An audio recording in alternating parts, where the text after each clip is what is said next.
Welcome back, folks. This is our moment in history. This one had me scratching my head when I heard it. I'm sure you're going to be scratching your head. Morrie wants to talk about the vindication of Neville Chamberlain. Well, first of all, Chamberlain-esque has become synonymous with appeasement. I mean, even when Netanyahu was here, they say he's Churchillian, which means he pounds his fist on the table. He's a leader. He makes things happen against all odds, and Chamberlain gives the store away. Well, it wasn't quite that simple. Churchill, no question, he got the whiff of Hitler early in the game, and he called for what he was, a gangster, a murderer. I mean, he wasn't hesitant to use those words, but Churchill was a backbencher. And he was censured by his own government. Absolutely. When he was in the Congress. Yeah, they said, you're kind of a nutcase. I mean, he was responsible for the loss at Gallipoli during the First War. Anyway, Churchill was looked at as just the kind of guy who likes to shoot off his mouth and not very successful. Chamberlain was a chancellor of the Exchequer, which was the secretary of the Treasury, and under the Baldwin, the British Prime Minister Baldwin, very much of a peace lover.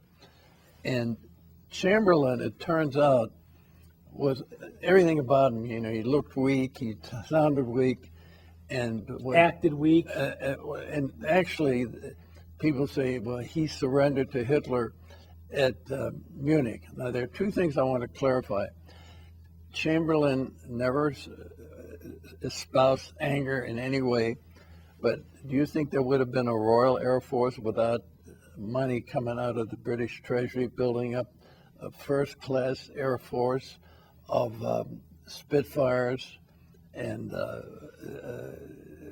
other, bomber? They had bombers. They had about 600 fighter planes, without which England would have never been able to fend off a Nazi attack. It has been proven that Chamberlain funneled millions, tens, maybe hundreds of millions of pounds into the Air Force because he felt that was the one thing that Britain needed to defend itself in case there was a problem with Hitler. Now, he went to, people say he threw in the towel at Munich. He didn't. There were two meetings. The first meeting at Munich, Hitler said, all I want... Peace in our time? Well, wait a second. You're getting ahead of the game. The Sudetenland was... all he wanted was the Sudetenland. On my last... Hitler. Yeah, Hitler said that. Churchill said, I can't give away something that doesn't belong to me. And Hitler said, well, in that case, we're going to march. Now, I remember, as a member of the youth movement at the time, we were going through war games. This was in October, before they finally made the deal. When Churchill came back from a visit to Munich, he was reviled by the British public for not making a deal with Hitler because they felt they weren't ready. They felt now a good majority, maybe a good plurality, but possibly majority of people reviled him for not making a deal with Hitler.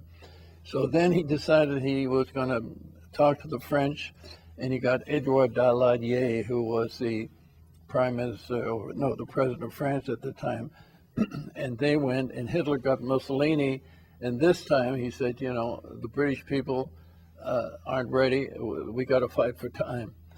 So he had Hitler sign a document, which I think he realized wasn't, he knew better. And then he got back and he said, I've got this paper and it says peace in our time. And from then on, everybody said Chamberlain sold out the Czechoslovakia. Well, if you remember also when Hitler then invaded Poland, he immediately declared war against Germany.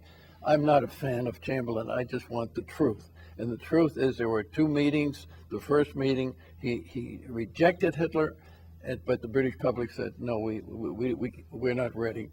And for war. But the thing is that he's never been for war. But the thing is he's never been given credit for helping to develop radar and having the British Air Force ready for the Germans, which is what saved England. Interesting. That wraps up another edition of the World Report. If you'd like to see the show again or catch a segment, just go to our website, theworldreport.org. You can email your question or video the same way. For Morrie Beschloss, all the exceptional folks in the United States Armed Forces, police, firefighters, and all those who go to work each and every day to help keep us safe, I'm Scott Crowfoot, and God willing, we'll do this again.